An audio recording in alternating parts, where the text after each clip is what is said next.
Estamos en la tercera semana de la cuarentena, un momento propicio nos parece a nosotros para preguntarnos seriamente sobre las posibilidades de cuidar de otro modo, de cuidarnos nosotros y cuidar a otros. Por eso esta semana quisimos hablar con parte de los adultos mayores que nos rodean, cómo se sienten, qué cosas les pasa, cuáles son sus angustias y los miedos, porque todos los tenemos, pero ellos son la población en riesgo, como sabemos. ¿Cómo cuidarlos? ¿Qué hacer? ¿Qué les pasa? Ezequiel Calvo Roiber es editor general del Gato y la Caja, y esta semana nos decía, este va a ser uno de los temas centrales para poder atender en la sociedad. Así que, bueno, coincidíamos todos en el equipo de producción también y decidimos llamar a Ricardo Yacoub, que es psicólogo, especialista en envejecimiento y vejez y profesor asociado a cargo de la Cátedra Psicología de la Tercera Edad y Vejez de la UBA. ¿Cómo estás, Ricardo? Buen día. ¿Cómo te va? ¿Qué decís? Bien, atendiendo con mucho interés cada minuto a minuto lo que nos está pasando. Y quizá nos podés ayudar en este tema que recién introducía. ¿Qué dirías? Sí, me parece que el ser un grupo de riesgo para los adultos mayores es una consideración pesada, ¿no? En muchos sentidos, no solamente por el peligro que esto acarrea en la realidad, en que el contagio puede llegar a tener consecuencias más negativas, sino también por todo esto que conlleva psicológicamente, ¿no? De sentir que uno es más frágil de lo que realmente uno es, o de no saber cuáles son las fronteras que uno puede transitar, no solamente la dentro y la fuera de la casa, sino desconocernos particularmente, ¿no? Muchas veces hay gente o hay pacientes que me dicen, bueno, que les agarran como un ataque de ansiedad porque realmente no reconocen cuál es el verdadero límite de lo que le está pasando, de la situación que están viviendo. Si de repente les agarra como una ansiedad que lo lleva a protegerse limpiando obsesivamente o con mucho temor a cualquiera que pueda entrar. Es decir, todos estamos un poco bajo presión y particularmente aquellos que se supone que más riesgo tienen. Entonces son Salimos situaciones a escucharlos complicadas. esta semana. Vamos a conocer sus voces.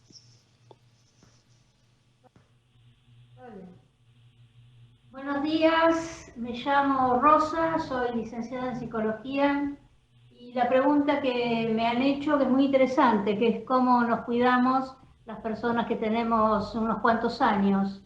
Bueno, de dos maneras. La primera es obedeciendo la oportunidad que nos dan autoridades que verdaderamente nos cuidan para protegernos, cumpliendo con todas las reglamentaciones posibles a mi alcance. Y comparando con otros países, yo me siento realmente muy cuidada como ciudadana por estas autoridades nacionales. Y en segundo término, el cuidado personal no varía en función de lo que es mi vida habitual, que es tener un contacto bastante seguido con algunas noticias de las buenas. Selecciono mucho las noticias que escucho y elijo en general programas que tienen muy buena producción como el de ustedes. Toco un poco de música, veo un poco de películas y espero que todo esto dé muy buen resultado. Gracias. Hola, soy Hilda, adulta mayor. Bueno, los cuidados que tengo son los que recomiendan. Trato de no salir prácticamente nada. Eh, por suerte estoy acompañada, pero bueno, el día lo transito haciendo un poco de gimnasia, cocinando, haciendo alguno que otro trabajito en casa y tratando de distraerme lo más posible. Escucho mucha música, trato de estar informada y le pido a Dios que nos ayude y que esto pase rápido y que podamos salir todos airosos de esta pandemia que nos toca vivir. Lindo sentirlos animados, sentirlos que están como emprendiéndola con la nueva situación, pero sabemos que hay de todo, que hay personas que están más solas, que están deprimidas. Se me ocurre, Ricardo, que hay una mirada diferente de la sociedad en general hacia los adultos mayores. Estamos más cerca que hace un mes y medio dentro de la sociedad del descarte que privilegiaba alguna franja etaria, algún perfil determinado, una moda. ¿Cómo lo ves?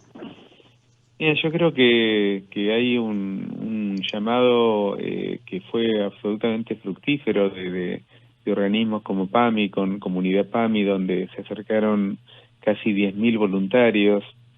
El gobierno de la ciudad, cuando lanzó la propuesta de voluntariado, casi llegó a creo que más de 20.000 personas, de la misma manera Córdoba, es decir, en todo nuestro país los llamados a que la gente a través de un trabajo voluntario apoye a los adultos mayores fueron absolutamente masivos, lo cual habla de una voluntad ciudadana de respaldo, de apoyo que es absolutamente valiosa. Con lo cual digo, sumado a esto, a todo lo que la gente pueda ir armando, porque lo que sabemos es que se viene un periodo mucho más prolongado que en otros grupos. Ayer el presidente un poco lo destacaba y se viene destacando, que además de que va a durar más para todos, particularmente va a durar más para los adultos mayores. Claro. Y esto va a tener que ser un esfuerzo de todos, porque la verdad es que muchas veces lo que se habla es que cuando uno tiene un periodo de ansiedad, esta ansiedad es controlable en la medida en que dure poco tiempo. Cuando la ansiedad dura más tiempo, lo que se empieza a generar son patologías a partir de esa misma ansiedad. Es decir, la ansiedad es un mecanismo evolutivo que nos ayuda frente a ciertas situaciones de riesgo, para ponernos en alarma, para poner en marcha un poco lo que decían las personas que fueron entrevistadas, de tomar conciencia, de hacer caso, etcétera, etcétera. Pero cuando esto se pospone y cuando esto dura mucho, vamos a tener que ayudar mucho a toda esta gente que tiene la casa cerrada en alguna medida, para poder abrirla a través de propuestas, no que tengan que salir, pero sí de mucho apoyo, de mucha comunión entre todos, porque de alguna medida esto va a hacer que ese límite no sea sentido de una manera tan grave. Pero la verdad es que lo que ya estamos viendo por investigaciones italianas muy recientes es que tanto los adultos mayores como los otros grupos de riesgo, gente que está inmunodeprimidos, en realidad están sintiendo niveles de ansiedad mucho más altos que el resto, niveles de soledad más altos que el resto, porque lógicamente lo que aparece es una especie de temor que se cierne sobre cada uno de los que tienen, llamémoslo metafóricamente, menos defensa frente a esto. Claro. Creo Ricardo, que ¿qué tal? Cruz te saluda, buen día. Hola. ¿Cómo hacemos, entendiendo el cómo puedan sentirse estas personas, cómo hacemos quienes por ahí los tenemos que cuidar, o quienes los asistimos, quienes tenemos permitido, por ejemplo, acercarnos a sus casas para ver cómo están, para darles lo que necesitan, cómo los acompañamos? Porque creo que todos y todas somos conscientes del riesgo que corren, y en muchos casos nos acercamos nosotros también con un miedo por poder ser una posible amenaza. Digo, ¿cuál es el mejor modo, de forma psicológica lo pienso, ¿no?, para impactar sobre ellos, para estar con ellos? Bueno, en principio te digo que es importante debatir cuándo se entra o no. Yo te puedo contar que hay mucha gente mayor que no sabe cómo decirle a los hijos que no vengan. Claro. Y esto es un tema, porque en realidad genera como una culpa. ¿Cómo le voy a decir a mi hijo que ya no vive en mi casa que no venga, cuando en realidad es mi hijo, ¿no? Entonces los deberes de padre, madre se parecieran ponerse en duda, pero hoy deberíamos revisarlo y charlarlo seriamente si tiene sentido, si yo no estoy viviendo ahí, que siga apareciendo. De hecho, muchos dicen que en Italia hubo más contagios de adultos mayores justamente porque viven más en comunidades que en Alemania o en otros países más al norte de Europa. Pero por otro lado, yo lo que creo es que sí, digo, ya sea cara a cara o a través de los medios o a través del respaldo de llevarles algo, primero tener en cuenta las cuestiones que son básicas. Si yo tengo que preocuparme porque no sé si llego con la comida, si no sé cómo voy a comprar las cosas, etcétera, etcétera, estamos complicados. Digo, tratar de que no se vuelva dependiente de la otra persona, es decir, si yo puedo encontrar a alguien que le pueda llevar la comida, probablemente no haga falta que yo se lo haga. Digo, siempre tenemos que pensar que los mayores son el grupo más heterogéneo que existe y que en realidad hay mucha gente que puede manejarse perfectamente sola y hoy no puede llamar, hoy no puede salir, entonces tendrá que quizás llamar a, no sé, al chino de la vuelta o al supermercado o Claro. quien sea. Ricardo, Sí. hagamos un poco foco en eso. Estamos hablando con Ricardo Yacoub, es especialista en envejecimiento y vejez. Muy interesante escucharlo. Hagamos foco en esto que mencionabas antes, el voluntariado que espontáneamente se dio para ayudarlos. Hagamos foco y vayamos a escuchar qué está haciendo, por ejemplo, Lucía, de 28 años, que asiste a Yoli. La persona que yo asisto se llama Yoli y vive a 1,5 cuadras de mi casa. Y hasta el momento ella necesitó que le hiciera las compras 2 veces. La primera fue a la farmacia para retirar unos medicamentos del PAMI y la segunda fueron compras en la verdulería y en la panadería. Yo con Yoli me mantengo conectada a través de WhatsApp, que ella sabe que si necesita algo, ya sea buscar una receta, ir a comprar algo, cualquier cosa que necesite, ella me ubica enseguida, yo le respondo. Y la verdad que estoy contenta de haberme anotado en este programa porque no solamente para ayudar a gente que necesita ayuda, sino también para conocer a la gente que vive en el barrio, porque yo no sé si alguna vez me la crucé a Yoli o no, pero estoy muy contenta de haberla conocido porque es una persona súper amorosa. Indispensable esto que está pasando y que se lanzó esta semana en la ciudad de Buenos Aires, porque tiene que ver con esa necesidad de los adultos mayores y tiene que ver, según nos decía tan clara Lucía, también con una necesidad de todos nosotros de acercarnos de otro modo, en realidad de mirar, de algún modo sería mirar al semejante, al que tenemos al lado. Y sabés que aparece, Ricardo, también esta cosa de la conectividad, la tecnología y las personas adultas. Pareciera que no es tan complicado, pareciera que enseguida también la tecnología va a socorrerlos y que se ha tomado muy bien, ¿no? Sí, en principio destaco que la verdad que el ser voluntario es una labor que sirve a ambos. Porque sí, así como lo contaba esta chica, digo, la verdad que el sentimiento de estar ayudando a alguien es un sentimiento poderosísimo que nos da alegría, que nos da seguridad, etcétera, etcétera. Con lo cual, digo, meterse hoy en estas redes es un camino súper interesante. Hay países como Israel, por ejemplo, que gran parte de la población a lo largo de toda su vida hacen voluntariado. Así, o países como Canadá, donde el hacer voluntariado nos ayuda después con los impuestos, es decir, los países generan que estos voluntariados estén incluso en tiempos donde no hay pandemia, con lo cual creo que quizás sea un buen puntapié como para que la gente se anime y los países se animen a mantener estas estructuras de voluntariado siempre.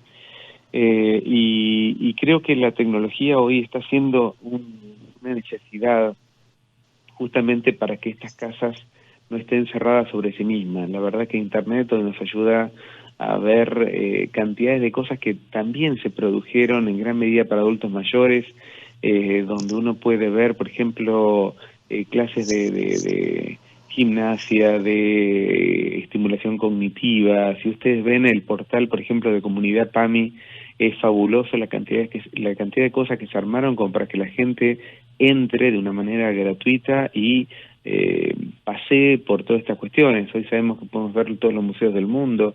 Es decir, hoy la tecnología ha demostrado ser más eficaz que nunca para con los mayores, y lo que contaba ella acerca del WhatsApp es una de las redes más transitadas por los adultos mayores, e incluso estas redes que a veces nos hinchan de WhatsApp, donde la gente manda tantas cosas, en estos momentos es una red tan vivificante, tan nutricia, porque la verdad es que nos manden, cuando estamos muchas horas solos, que nos manden un mensaje, que nos manden un chiste, que nos manden algo lindo, es decir, son vivencias muy, muy ricas. Pero retomando un poco la pregunta de tu compañero, de Cruz, creo que se llama, donde la cuestión es cómo ayudar. Justamente en este sentido, la comunicación tiene que estar de una manera permanente, es decir, estar disponible desde el otro para que, entendiendo que si tengo a alguien, no importa la edad que tenga, que está muchas horas solo, siempre es un riesgo. Digo, más allá de que las personas mayores, y esto lo digo, ya hay de investigaciones y todo, pero digo, creo que todos los que transitamos mucho tiempo con adultos mayores lo sabemos, es el adulto mayor, por haberse jubilado hace más tiempo, por no tener los hijos, no tener una obligación permanente, lo que tiene son más habilidades para estar solo en la casa. Es decir, pasa más tiempo solo y entonces no está como los más jóvenes que están pendientes del laburo, etcétera, etcétera. Pero de todas maneras, cuando uno tiene que estar muchas horas solo, necesita de voces de afuera.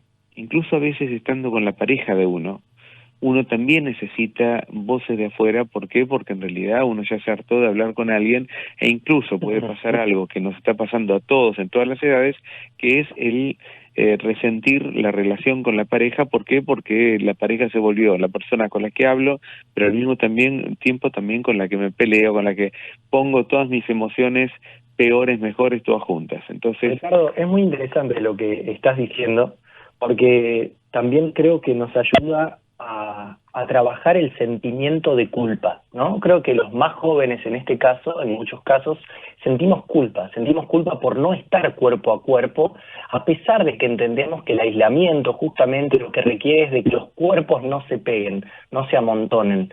Entonces, esta presencia que vos hablás virtual, digamos, puede empezar a ser un remedio para esa sensación de culpa que sentimos quienes dejamos a alguien mayor solo o sola. El planteo que estás haciendo de cómo acompañar, porque creo que nos ayuda a por lo menos bajar o empezar a manejar esa sensación de culpa que tenemos quienes no estamos acompañando en cuerpo a esas personas mayores, a esos familiares, a esa gente que queremos, ¿no?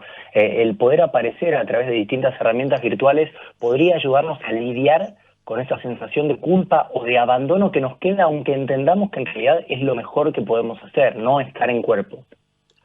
Ricardo Yacoub ha salido, Juan, me parece que se cortó, no importa, vos con esa introducción y con lo que has dicho también, me parece que das un puntapié inicial para conversaciones que seguiremos cada uno en nuestras casas.